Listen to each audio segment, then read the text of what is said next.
Next up is Evan Wolf. Evan Wolf is a wetland ecologist who specializes in researching and restoring mountain wetlands, primarily in California. He has 20 years of experience working for Colorado State University and UC Davis and is now self-employed from his home in Berkeley. Please welcome Evan.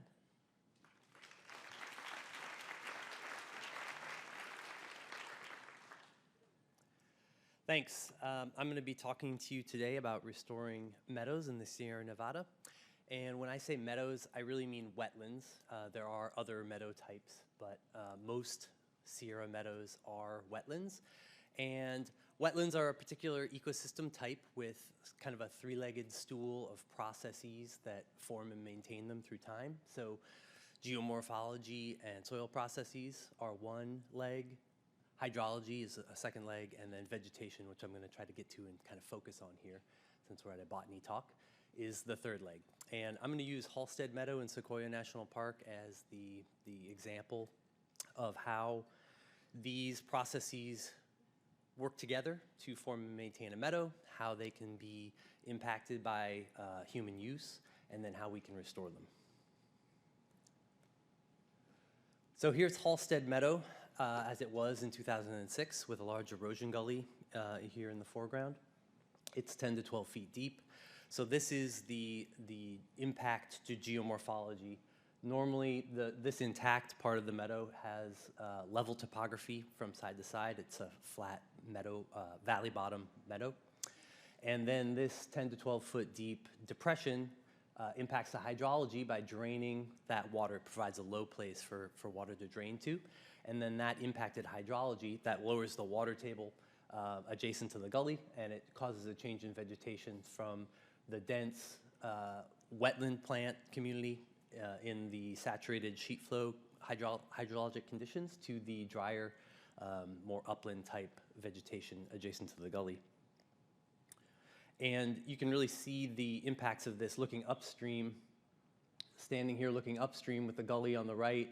So water is flowing towards us, and there's a lot of intact remnant saturated wetland here.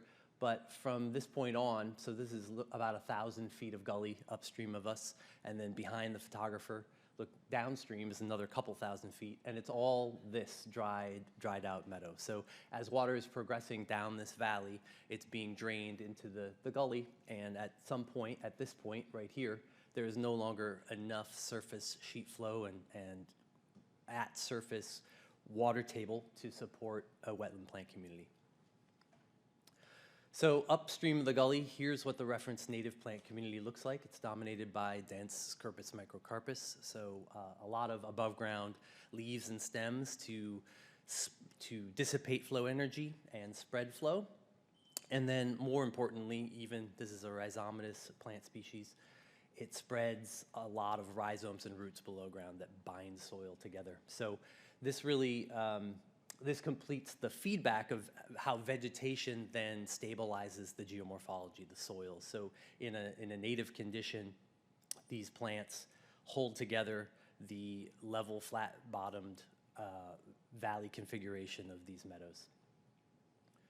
And we know that this was a stable configuration for thousands of years by looking at soil stratigraphy. This is actually a photograph from Yosemite, but the sediments that accumulate within a meadow represent about 10,000 years of deposition.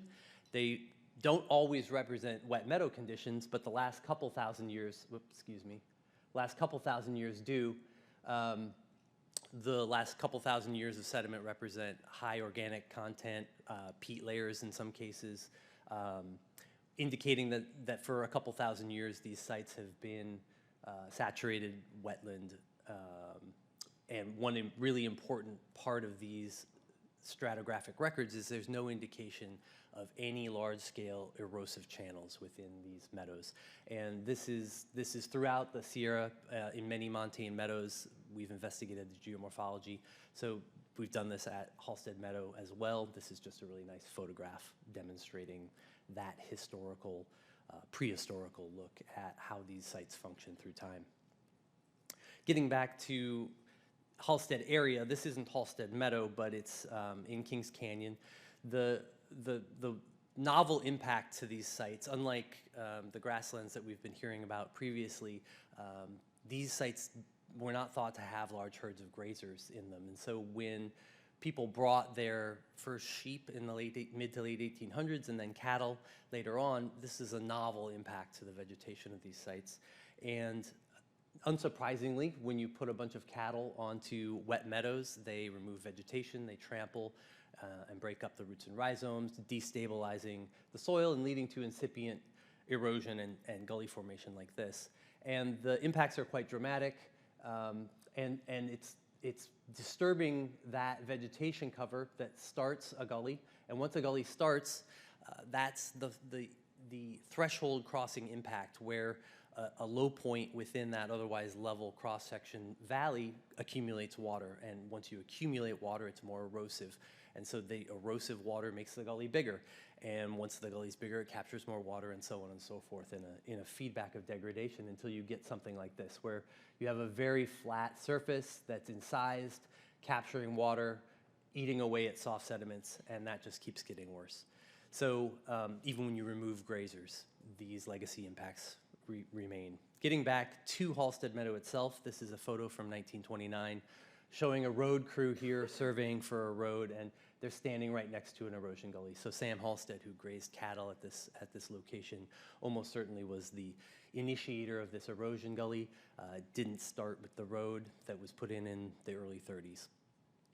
So what do we do about it? Here's Halstead Meadow looking downstream in 2011, that large 10 to 12 foot deep erosion gully, the dewatered, altered vegetation here, some intact patch of vegetation down there. Well, we restore the geomorphology by using big equipment and moving a lot of earth. We had conducted a pilot project several years before that showed that we really got too much soil compaction, and because reestablishing the plant community is so critical, putting in compacted soil plugs is sort of an engineering way to keep soil from moving around, but that's not going to be long-term stable if we can't get plants to grow there, because it's really the plants that are going to hold this place together in the long term. So looking at the pilot project, we saw that the plant height or width was significantly negatively correlated with the average soil compaction that we got. Reference heights for plants were shown here, very low compaction in the reference native soils. We couldn't really measure reference width because you can't tell one shoot from another which plant they're attached to without excavating them, but height was a good proxy here for width. So as we moved into the full restoration of Halstead, we added wood chips to reduce the compactability of these soils. I'm not really going to get into that experiment, but you can ask me about that, or we can talk about it later. But once we restored the geomorphology by filling in the erosion gully, the hydrology followed. So there's no longer a low spot for the water to drain to. The water table comes up and sheet flow hydrology is restored, and that really sets the stage here for planting that native wetland plant community. We temporarily put in erosion blanket and wattles to serve as an interim erosion protection for this bare fill surface until we could get the plants planted. This is really I'm just quickly going to show some hydrologic data. This is depth below ground surface for water tables. This is discharge, showing a river nearby through time, you can't read those numbers, but this is 2005 through 2016. So this is just showing kind of interannual moisture, wet years, dry years. And here in reference sites, you can see water table stays at or near the surface. Here's another intact Upper Halstead wet reference site. Pre-restoration, water tables would decline to nearly 2 meters below the surface, and then once we fill in the gully, those water tables stay at or near the surface even during drought years. Lower Halstead functioned a little bit differently. Water tables would decline a lot farther. Even in the intact areas, we would see some decline during the summer. And then once we restored it, we got water tables back up to the surface during the growing season, but then declines would occur during this drought. Fortunately, once we got to a more average year, those water tables really stayed up high. So the geomorphic restoration resulted in hydrologic restoration, which allowed us to then plant native Scirpus microcarpus and starting to establish that third leg of stability in the the three-legged stool of wetland function. So there is our first year of planting. And after 1 year, we've seen a lot of growth and expansion. And after 3 years, we've got a really dense native cover of vegetation there. So here are our planters out planting plugs. We planted in 2 treatment densities. This was 18 inches spaced, I believe, and this was 12. So we had different density treatments. We also, in addition to planting the individual plugs, rolled out pre-vegetated coir matting. That's these strips here that are on contour. They are core, which is coconut fiber mattresses planted densely every couple inches with the same Scirpus microcarpus plants. And here's another look at all of those treatments together, the plugs, the pre-vegetated mats, and here's the native. This is abutting the native vegetation right there. And what we were really tracking and looking for was shoot density. So here's Scirpus microcarpus shoot density. This is kind of the range of reference plot density. The pre-vegetated coir mat here in blue started out as soon as we rolled it out, just a little bit above reference plot density. The plug plantings were below that, but within a couple of years, the pre-vegetated coir mat rocketed up to 3 times the shoot density of reference plots, whereas the plugs really kind of plateaued at around reference plot density. And so these serve 2 different functions, really. The pre-vegetated coir mat was immediate, instant roughness for flows. This is at a 6,500 feet elevation in the Sierra Nevada. This is snowmelt driven. These get large pulses of runoff every spring. And so that runoff is potentially erosive over our bare earth fill. And so we wanted this pre-vegetated coir mat to be, especially in the spring, which this is, we wanted it to be vigorous, and it was. So here you can see dense shoots coming up from the matting, whereas our plug treatments were still largely bare ground. 8 years after planting, however, this is the pre-vegetated coir mat, and these are the plug plantings. So the plug plantings became much more vigorous and are really serving to provide a more close to reference native plant vegetation cover and density and height and robustness. So I think using those 2 different techniques was really useful. The pre-vegetated coir mat gave us that instantaneous protection and reestablished that third leg of the stability of vegetation stabilizing the soil and geomorphology, whereas in the long term, the plug plantings are going to be filling in the bulk of that. Also, pre-vegetated coir mat is very expensive, so it would be cost prohibitive to apply that throughout the site. And then finally, I just want to talk about some fire effects, some fire impacts on the site. In October, this is a photo from October 2021. The KMP complex fire burned through large swaths of Sequoia and Kings Canyon National Park that summer, and it burned Halstead Meadow in this mosaic, this patchiness.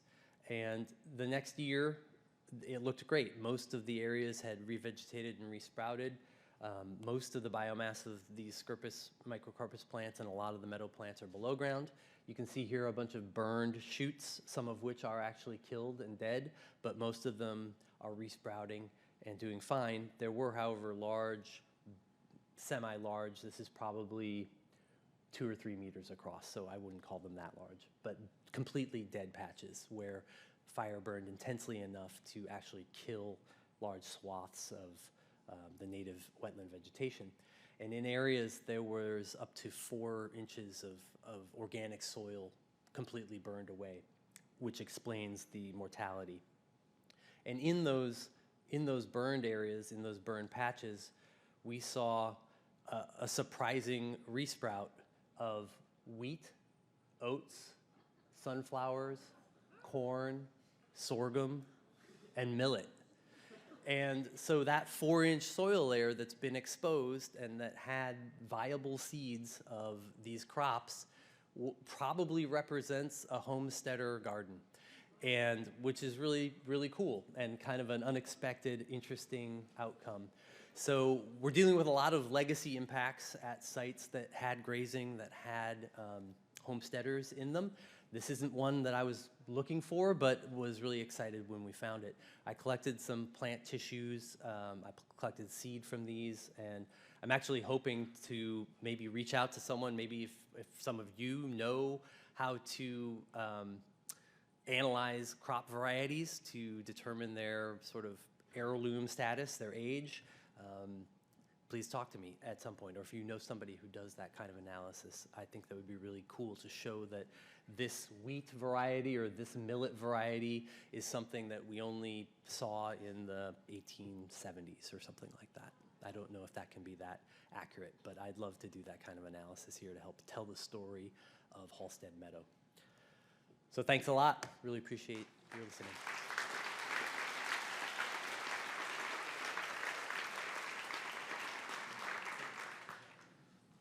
Got time for some questions? Here's one in front.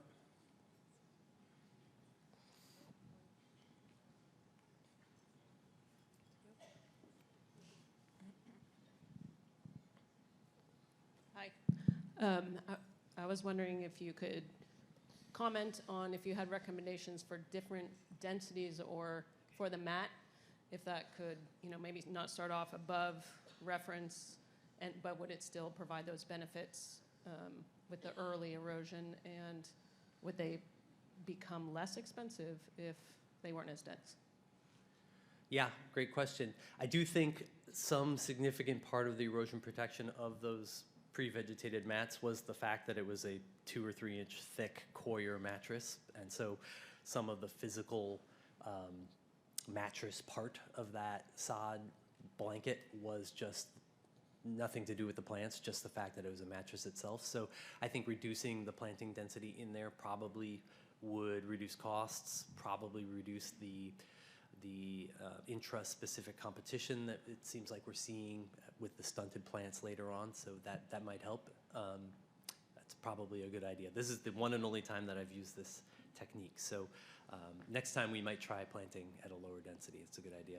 You could also plant it a little earlier at a lower density and let the individuals spread and grow within the coir mat, so you might have the same shoot density once you rolled them out, but fewer individuals. And so I think that's ultimately what we're seeing with reduced plant vigor, is that we have a number of individuals that are competing with each other, whereas if you could achieve the same shoot density, just use more time to grow out individuals. Each individual has more space, and I think that allows them to be more robust. Maybe raise your hand. Question, oh, back there still, yep. Hi there, great talk. Just wanted to ask about seed source. Did you use the same seed source for the mat as the plugs? And also, was that seed source or one of those seed sources from that meadow? Yeah, all seeds was collected within Halstead Meadow. All plants were grown from that. So yeah, they're all on-site native plant material. I'm trying to get you, but I don't know where the microphones are. There.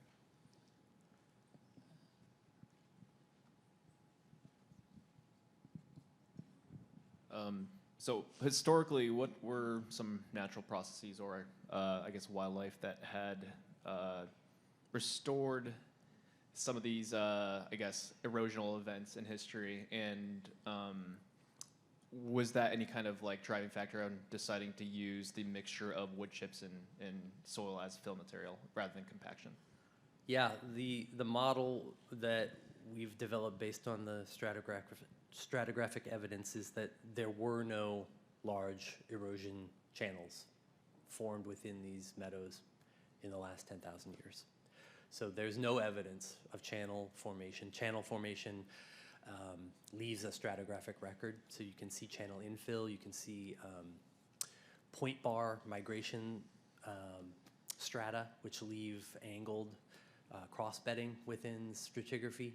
When you get erosion channels migrating through a system of soft sediments like this.